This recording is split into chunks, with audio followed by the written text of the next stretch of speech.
আসসালামু আলাইকুম। আজকে আবার নতুন একটি ব্লগ নিয়ে চলে আসলাম। তো আজকে হচ্ছে রান্না করব পাক্কি বিরিয়ানি। তো এর জন্য লাগবে হচ্ছে আমি প্রথমে হচ্ছে সব মশলা জয়ফল জয়ত্রী এগুলি গুঁড়ো করে নিয়েছি। তারপরে হচ্ছে জিরা, শাহি জিরা একসাথে, মরিচের গুঁড়া, তারপর হচ্ছে বাদাম, আলু বোখরা, কিশমিশ নিয়েছি। আর এখানে হচ্ছে 1.5 কেজির উপরে মাংস।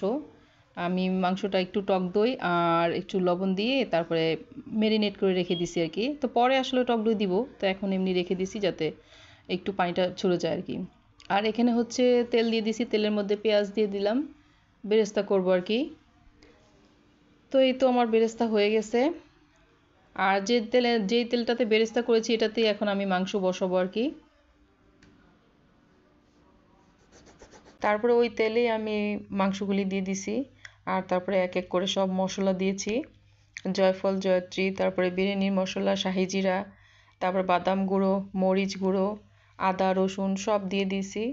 তো এটা আসলে দিয়ে আর হচ্ছে আমি এলাচ লবঙ্গ আর হচ্ছে দারচিনি গুঁড়ো করে তারপরে দিয়েছি। তো তারপরে আবার একটু রসুন বাটাও দিলাম, যেহেতু রসুনটা আমি যখন বেরেস্তা করেছি তখন রসুন একসাথেই বেরেস্তা করে নিয়েছিলাম। তো আমি আসলে এটাতে কোনো কাঁচা পেঁয়াজ দেইনি, তো বেরেস্তাটাই দিয়েছি। আর লাস্টে হচ্ছে টক দই দিব একটু পরে।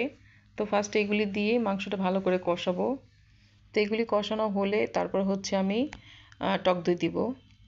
তার এই বিরিয়ানিটা আসলে অনেকভাবেই করা যায়, যেমন গরম মশলা ফার্স্টে আছে গুঁড়া করে নিয়েছি, এলাচ লবঙ্গ এগুলি, ওই গুঁড়াটাও দিয়েছি, গোলমরিচ এগুলি দিয়েছি, তারপরে আবার আপনার গরম মশলা যেগুলি যেগুলি দিতে হয় ওগুলিও দিয়েছি।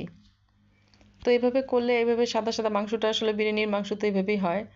তো আর আমরা যেহেতু সিলিন্ডারে রান্না করি এর জন্য প্রেসার কুকারেই বসিয়ে দিয়েছি। তারপর হচ্ছে আপনার টক দই দিয়ে দিয়েছিলাম। আর এটা হচ্ছে এখন দিলাম, একটু ঘি দিয়েছিলাম আর হচ্ছে আলু বোখরা দিয়েছিলাম। আর আলু বোখরাটা দিলে কিন্তু মাংসটা অনেক সফট হয়। আর প্রেসার কুকারে একটু কষানো হলে তারপরে প্রেসার কুকারে সিটি দিব আর কি। তো কয়েকটা সিটি দেবো, 4-5টা সিটি দিয়ে তারপরে হচ্ছে নামিয়ে ফেলবো। তারপরে এদিকে হচ্ছে আমি কাবাবটা ভালো করে মাখিয়ে তারপরে সব গোল গোল করে বানিয়ে রাখবো আর কি। আর এটা যেহেতু এখন মানে যখন খাবো তখন ভাজবো, এর জন্য রেডি করে রাখলে সুবিধা আর কি। আর এটাতে আমি একটু ডিমও দিয়েছি 2টা। আর হচ্ছে বেরেস্তা, কাঁচামরিচ, ধনেপাতা আর অন্যান্য যা যা মশলা দেওয়া লাগে ওগুলি সবই দিয়েছি। আর এদিকে হচ্ছে প্রেসার কুকার থেকে নামানো হয়েছে। নামানোর পরে আরেকটু কষা রাখবো আর কি, যাতে মাংসটা আরও সফট হয়। তো মাংসটা আসলে তেল তেল যখন ওঠে তখনই আসলে ইয়েটা ভালো লাগে দেখতে, কালারটা। আর এখন হচ্ছে গোলমরিচ গুঁড়া দিয়ে দিয়েছিলাম, আসলে ফার্স্টে দিয়েছি, তো তারপর আরেকটু দিয়ে দিলাম। তো তেল তেল দেখা যাচ্ছে অনেক তেল, কিন্তু আসলে বিরিয়ানিতে তো একটু তেল তেল হয়। কিন্তু যখন আমি পোলাও চালটা যেহেতু এটাতেই রান্না করব পোলাওটা, মাংসটা উঠিয়ে রাখবো, রেখে তারপরে হচ্ছে অন্য পাতিলে একটা বসাবো। তো এখন হচ্ছে এই পানিতে আমি আম, প্রথমে হচ্ছে গরম মশলা দিয়েছি। আর যে তেলটা ছিল, ওই তেলটা এক্সট্রা যে তেলটা ছিল ওইটাতে আমি পোলাওর জন্য ব্যবহার করেছি। আর সব গরম মশলা দিয়ে দিছি। আর গুঁড়া মশলা যে ছিল একটু গোলমরিচ গুঁড়ো, তারপরে এলাচ, দারচিনি গুঁড়ো, আর হচ্ছে অল্প অল্প যে মশলাগুলি বিরিয়ানির জন্য করেছিলাম সেই মশলাগুলি আমি একটু পোলাওতে দিয়ে দিছি। আর আমি একসাথে করব না, সব কিছু আলাদা আলাদা করে করব। যেহেতু আমি মাংসটা আগে করে রেখেছি, এখন পোলাওটা আমি ভেবে বসিয়ে দিব, একদম বলক আসলে তারপরে চালটা দিব। আর বেরেস্তা মশলা সব দিয়েছি। আর এখন হচ্ছে যে বিরিয়ানিটা মাংসটা করেছিলাম ওটার তেলটা আমি এটাতে দিয়ে দিচ্ছি আর কি।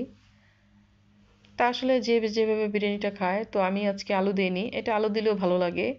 আর যেহেতু আমার বাচ্চারা খায়, সবাই খায় আলুটা, কিন্তু আজকে ভাবলাম যে থাক আজকে এমনি করব। তো শাহি পাক্কি বিরিয়ানি যেহেতু, আর আজকে আর আলু দিব না। তো লাস্টে হচ্ছে আমি এটার মধ্যে দুধ দিয়ে দিলাম, যাতে পোলাওটা সুন্দর মানে ঝরঝরা হয়, আবার সাদা সাদা হয় আর কি। তো দুধটা একটু বেশি করে গুঁড়ো দুধ দিয়েছি আর কি। তারপরে একটু নেড়ে চেড়ে তারপরে রেখে পোলাও চালটা দিব, বলক আসলে তারপরে পোলার চালটা দিব। আর যারা যারা আমার ভিডিওটা দেখে পাশে আছেন সবাইকে অসংখ্য অসংখ্য ধন্যবাদ। আসলে দেখা যায় মাঝে মাঝে বাচ্চাদের নিয়ে এদিকে সেদিকে যাওয়া হয়, আর নানা কাজে ব্যস্ততা থাকতে হয়। এর জন্য হয়তো অনেক সময় সবার ভিডিও ঠিক টাইম মতো দেখা যায় যে নোটিফিকেশন দেওয়া থাকলেও ঠিক টাইম মতো দেখতে পারি না, কিন্তু আমি কিন্তু পরে ঠিকই ভিডিওগুলি দেখে নিই যতটুকু সম্ভব। না হলে এখন যদি 6-7 মিনিটের ভিডিওটা হয় তাহলে আমি কমপক্ষে হলেও 6 মিনিট, 7 মিনিট হলে তো 6 মিনিট মানে দেখে, যাদেরটা একদম সব সময় দেখি তাদেরটা আমি ফুল ওয়াচ করে দিই। আর অনেক সময় দেখি দেখা পসিবল না হলে আমি দেখা যায় যে 2-1 মিনিট কম করে দেখে দিই। তো যাই হোক, আর অনেক সময় সময় না পেলে আমি তখন কি করি যে দেখা যায় যে কোনো কাজ করছি তখন একটা ভিডিও ছেড়ে রাখছি, ওটা ছেড়ে রাখছি, তার ওয়াচ টাইমটাও পূরণ হচ্ছে আমার, মানে তার তার দেখাটাও হচ্ছে আর কি। তো যাই হোক, এই তো পোলাওটার দিকে হয়ে যাচ্ছে। পোলাওটা যখন মানে ঝরঝরে হবে তখন আমি কি সব কিছু মানে মাংসটা আরেকটা কড়াইতে দিব, দিয়ে তারপরে পোলাওটা মিক্সড করব, তারপরে দমে দিয়ে রাখবো 10 মিনিট। তো এখন এই কড়াইতে দিয়ে রাখছি, দিয়ে আর কি দমে দিচ্ছি। আর প্রথমে পোলাওটা দিব, তারপরে একটু বেরেস্তা দিয়েছি, তারপরে মাংসটা দিব। মাংসটা অল্প অল্প করে লেয়ারে লেয়ারে দিলে না দেখতে সুন্দর হয়। আর যখন মাংসটা মানে বিরিয়ানিটা বাড়া হয় তখন আসলে সবার প্লেটেই ভালো ভালো মানে ঠিকভাবে যায় আর কি। তো যাই হোক, আমি এভাবে লেয়ার লেয়ার করে দিয়ে দিব। আর যারা যারা এখনও আমার চ্যানেলটি সাবস্ক্রাইব করেনি দয়া করে সাবস্ক্রাইব করে দিবেন। আর এটাতে আমি ঘিও দিয়েছি, কারণ কি দেখা যায় বিরিয়ানি বা পোলাও যে রোস্ট যেটাই করি একটু ঘি না দিলে আসলে ভালো লাগে না।